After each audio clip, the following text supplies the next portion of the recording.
Hello, everyone. It's Nick Geo. Got my staff shirt because I am going to a chess club party, so I kind of want to show it off. Usually, the guy that runs the chess club, who will be there, he takes a picture or two, puts it on Facebook. Sometimes, if it's an alright picture of me, I'll tag myself. So, just to show off the camp staff t shirt. Also, because I don't have enough time right now. It's 6:20 p.m. I got to be there by 7, so I got to leave in like 15, 20 minutes because I had to do some errands after work today. So, we're going to talk about my friend Thomas.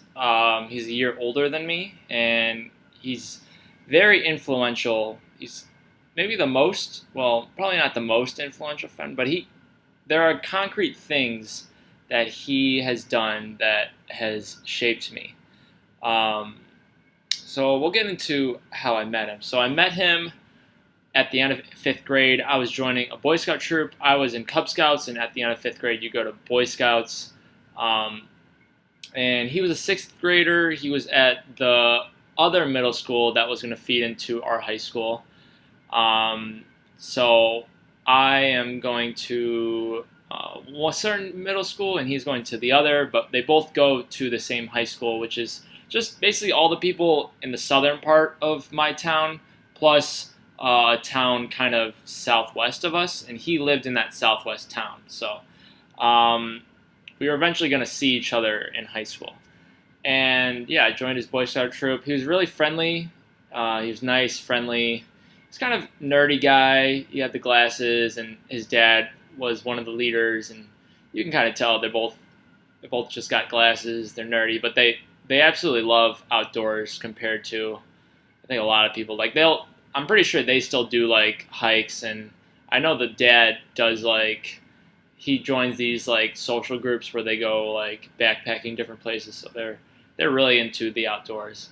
So, but yeah, he was so kind that we kind of became friends, and we would sleep in the same tent because in Boy Scouts you would go on once a month um, camping trips somewhere in Illinois or sometimes Wisconsin, sometimes other places. So you always had to pick a tent buddy.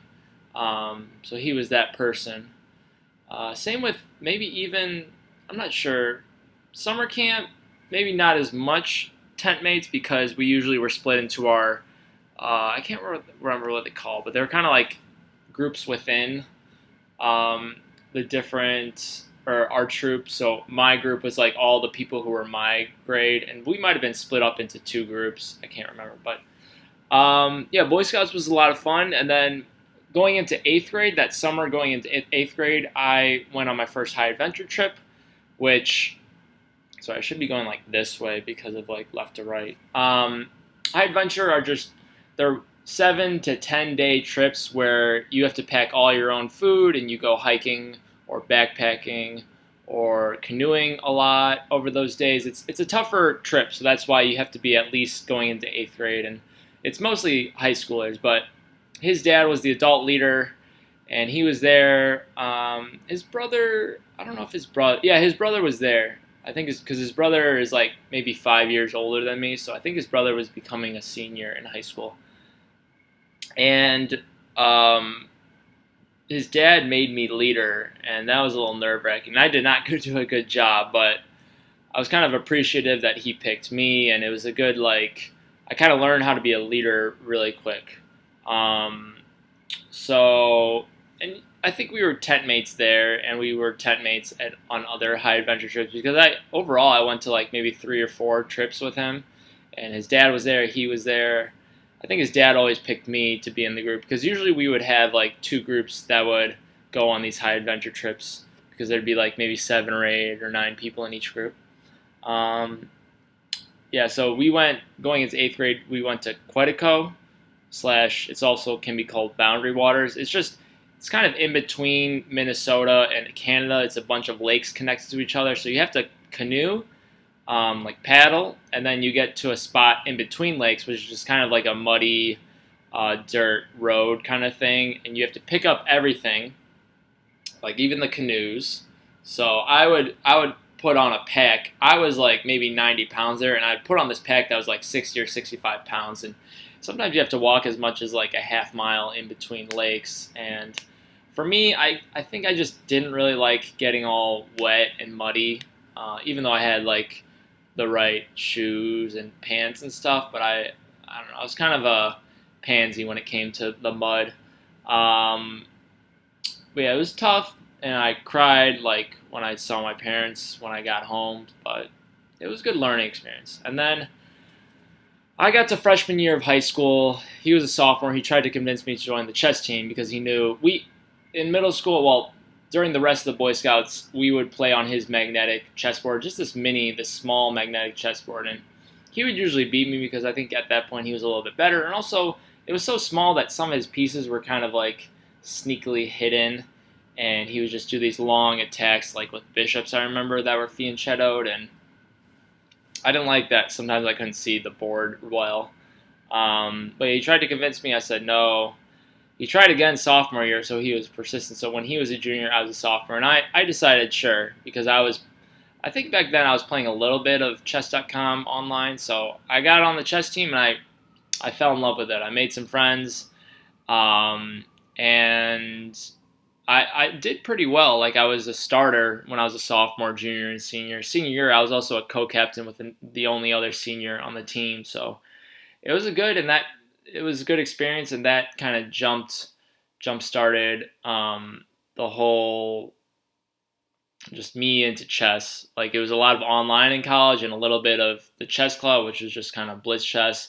And then after my U.S. chess career so far and stuff like that. So that was the first part that was really influential. I mean, also the Boy Scout thing, because I ended up becoming an Eagle Scout. I stuck through with it when a lot of people quit, and maybe some of not quitting was because he became an Eagle Scout and he was always friendly. I wanted to be like the other Eagle Scouts who were there and becoming Eagle Scouts. Um, yeah, let's see. And then another thing through the chess club was that they played a lot of electronic dance music, and I listened to it a little bit maybe when I was like end of high school, beginning of like freshman year of high school, or end of middle school. I think I said high school. But they would play this one guy from Sweden, Bass Hunter, who's kind of a singer slash he made his own music, and we just loved the music. There was this one that Bass Hunter pretends like he's speaking Russian, and it's this like really Russian song that we liked, and there were a couple others, and I got into Bass Hunter. I think I got into Tiesto, Armin van Buuren, kind of, and also just like this whole DJ Sammy thing where they were making a lot of remixes of 80s songs on this one Pandora station that I liked. So, but I think a lot of my love for EDM came from Thomas, and also end of high school 2011 he showed me Skrillex like a couple weeks after Skrillex released his first electronic dance music, and I just loved it. And from there that started college because that was the summer after senior year, or maybe it was 2010. No, it was 2011. And yeah, what was I gonna say? No, it was 2011 because that was the summer before senior year. Because once you turn 18, you can't go on trips anymore. But yeah, and then college, I saw Skrillex. That was my first EDM concert, well, official. I went to one before, but it was kind of a lighter EDM, so I got into that. And in college, I saw over 100 different artists and groups. I went to a lot of concerts. I made friends. I lost them, as I've talked before, and I I had a lot of good times. One did Lala a couple times and other electronic dance festivals. So just those things: Boy Scouts, chess, electronic dance music, and I still listen to a little bit of EDM, but a decent amount of what I listen to is pop, was just because it was influenced by listening in my mom's car when I was younger and just different CDs that she would get. So that also made me realize like a lot of stuff.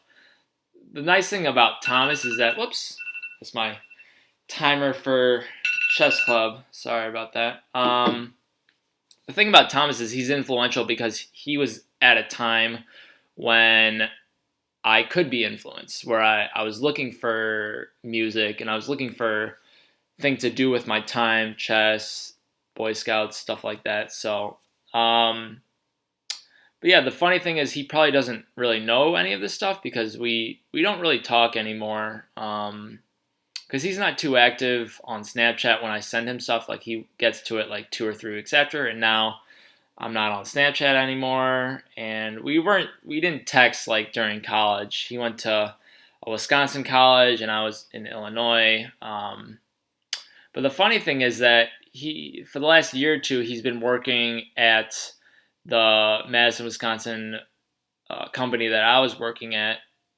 Well, I worked there 3 years ago.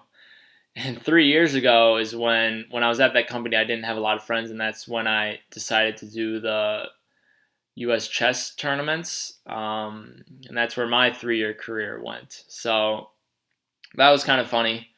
I think maybe at some point, maybe I'll tell him all of this. I mean, we're still Facebook friends. I don't really use Facebook though anymore, but eventually we'll somehow talk. So I gotta go, but it's 6:31 p.m. right now. I'm probably gonna upload this around 9 p.m. or so because I just want to go straight to the chess club tournament, or not the tournament, the party. So I will see you guys tomorrow with another video. I'm trying to remember the video.